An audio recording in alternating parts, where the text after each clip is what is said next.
Wild, dangerous, and completely unbelievable are just a few of the ways based on a true story. A new memoir from actor, gambler, raconteur, and Saturday Night Live veteran Norm Macdonald has been described. Mr. Macdonald's dry sense of humor established him as one of the most beloved and controversial anchors of Saturday Night Live's Weekend Update, and as his book's title suggests, based on a true story, is much more than a memoir. It's a Hunter S. Thompson-inspired epic of the comedian's life, including classic jokes and long mythologized Hollywood stories, with guest appearances from Chris Farley, Rodney Dangerfield, Sarah Silverman, Adam Sandler, and many others. I'm very pleased it has brought Norm Macdonald to our show today. Hello. Hi, Larry. How are you? I'm well. You talk about how the process of writing was not something that you really liked. You found it grueling. So what led you to even try to write a memoir? Well, what happened was I was in a hotel room in Edmonton, Alberta, and my manager told me to look at my Wikipedia, and I looked at my Wikipedia, and somebody had changed my Wikipedia, and I was dead in my Wikipedia. And I had overdosed on morphine, which is some 19th century kind of drug to take, in the very hotel room that I was reading this. And so I chuckled as you did at first, but then I didn't. Then I got frightened because I knew that one day that would be true, you know. And what, that you die of morphine, or no, just that the tenses change. Mm-hmm. Is becomes was, and does becomes did.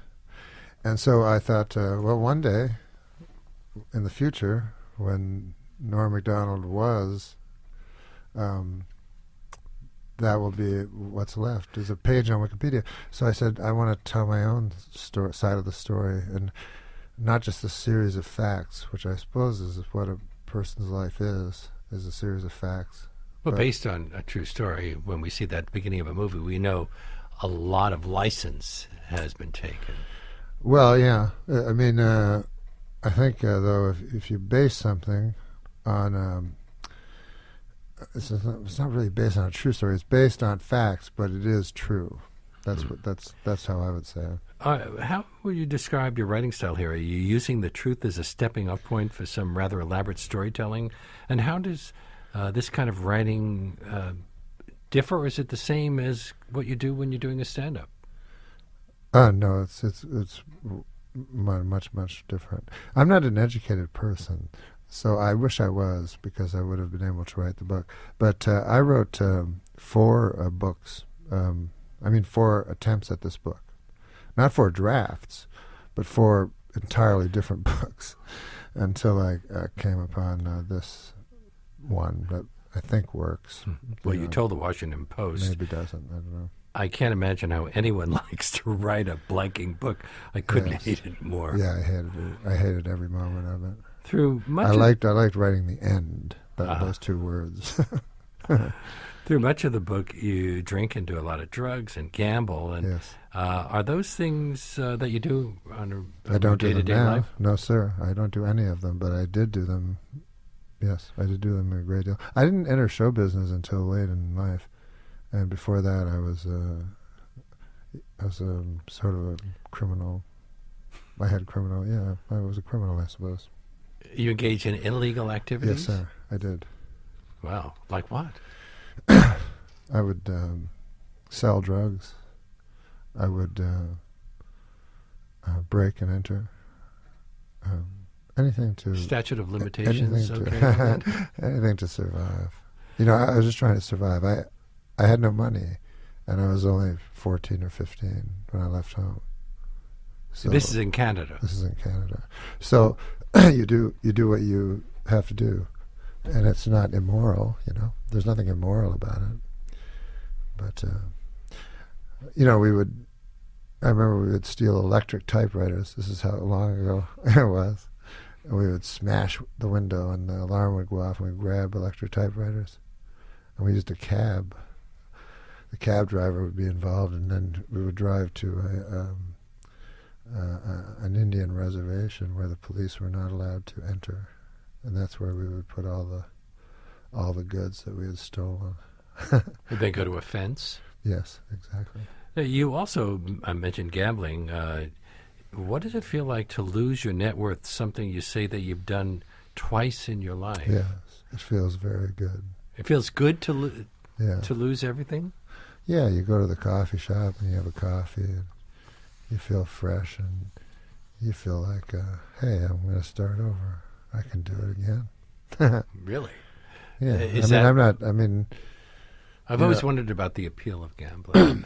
Because the little bit of gambling I've done, okay, sometimes I made a couple of bucks, sometimes I didn't, but it doesn't really, I don't understand the addictive quality.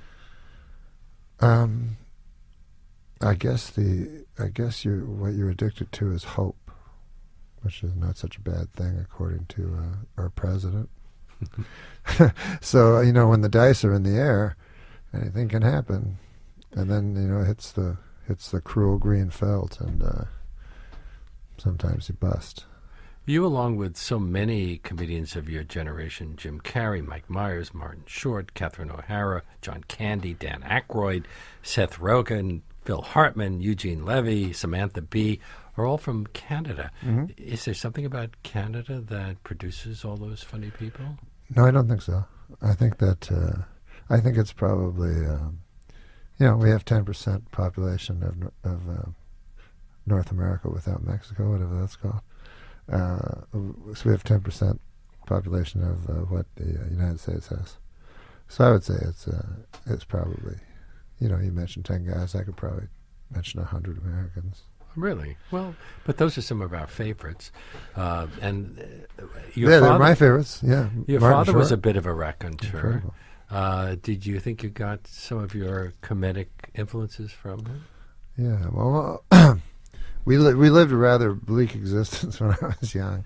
We lived on a farm that was sort of obsolete and it was just barren, rocky soil. So. And there was all those old men around, and but they were always happy and funny, even though their existence seemed bleak. That's why I was so attracted to Russian literature, because I saw all the people I knew in those books, Like, we're talking about Shmedyadkov or Raskolnikov? Like just Gogol and the absurd guys. The absurd, yes. My guest is Norm Macdonald, who's written a book called Based on a True Story, a memoir. You spent 5 seasons on the cast of Saturday Night Live in the 1990s. Yes, how did you secure a tryout on the show, given the fact that your background was stand-up comedy, not sketch comedy? Well, I was working on a show called Roseanne with Roseanne Barr, and I talked to the head writer of Saturday Night Live who liked me. He phoned me up and he liked me, and so he gave me the job. And so I went to Roseanne and I quit and I came to New York, and then they told me, you're meeting with Lawrence tomorrow, and I'm like, what's that for? And they go, well, that's the audition, you have to audition. So I'd already quit my job. I thought I had the job. That was what I was told, that this was just a mere formality to meet Lauren, and then it turns out it's an audition. So I go in, and he goes, I'd like to, you have to do 2 impressions. We have to go to the studio, you have to do 2 impressions, 2 characters. Everyone has to do it. And I said, I got to go home because I can't do that. I don't do impressions. I don't do impressions, and I don't do characters. And I think he got a kick out of me or something. Lauren was always with me. He always thought I was just a big moron. Well, he let you do the news. You're best known as the host of Weekend Update, or as you call it, the fake news. Did you do most of the writing for that, or was that something that was I did most, collaborated? But it was collaborative, but I kind of set the tone, and I tried to make the jokes different than other jokes. And we all tried to experiment. There was 3 of us, and we tried to experiment with comedy and the way that you tell a joke. And my idea was to strip bare all innuendo and all cuteness, and just leave the bare bone of the joke. And if it didn't work, then it wasn't a good joke to begin with. But if it just relied on tricks.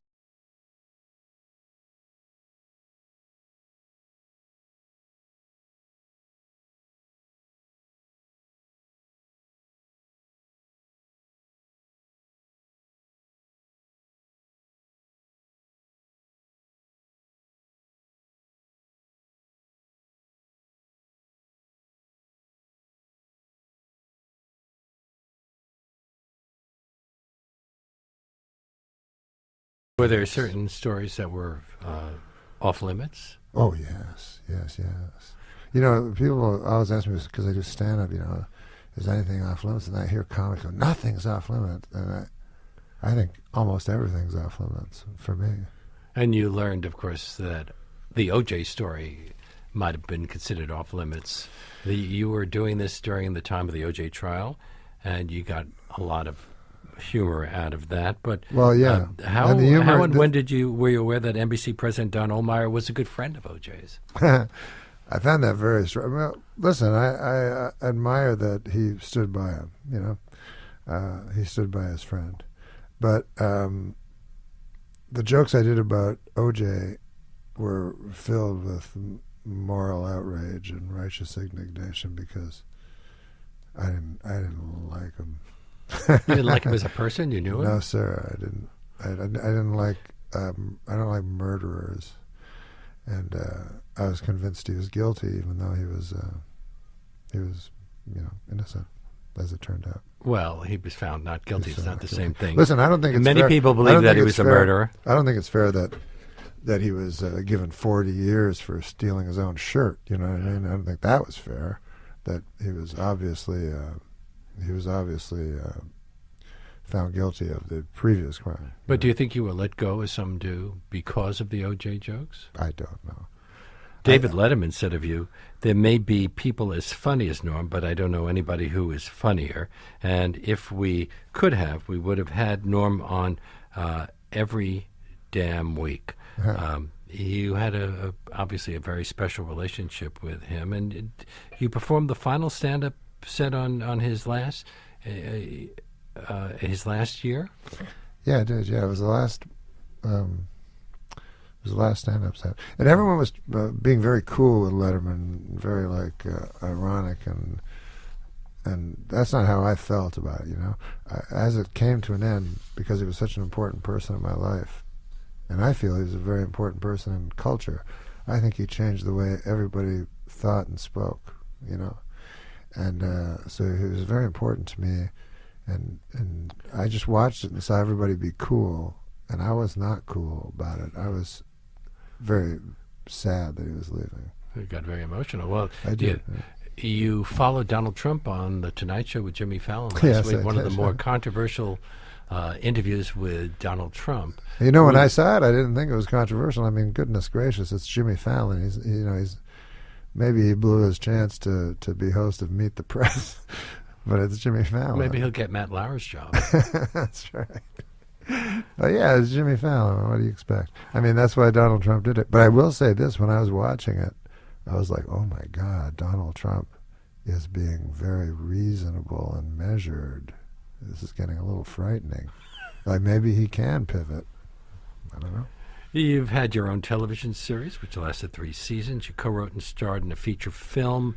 You've done voiceovers, had a short-lived sports show, a podcast, and even played Colonel Sanders in KFC commercials. Yet you remain somewhat a cult personality. How does that sit with you? Well, all that stuff is that you mentioned is pretty subpar nonsense. All I really do is stand-up comedy. You know, that's what I'm good at, and everything else came from stand-up comedy just as an accident.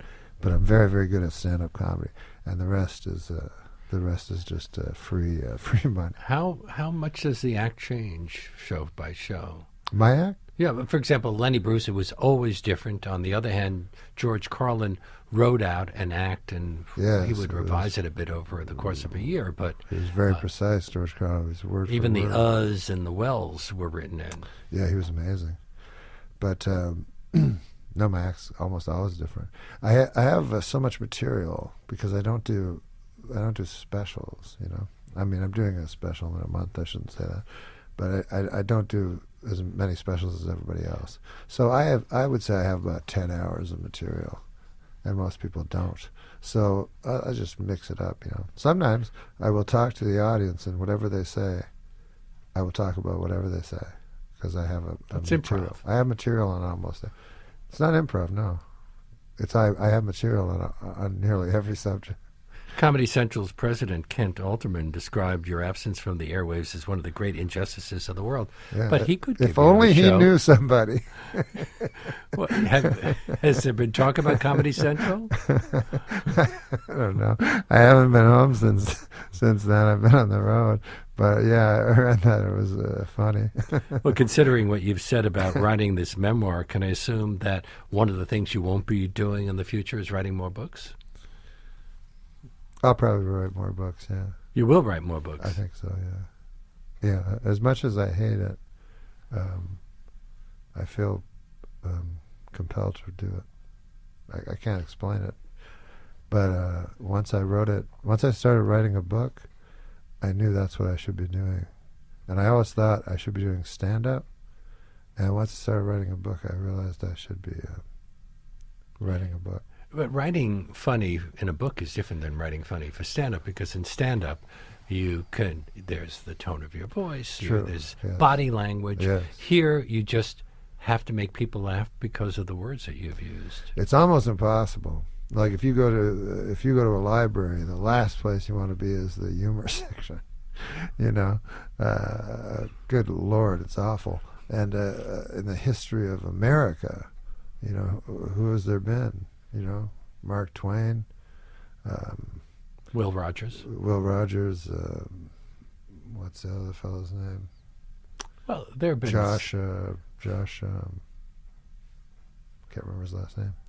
But this was long ago. But modern, you know, humorists would be like Irma Bombeck and this kind of garbage. Well, there have been some funny ones too, but Who's that?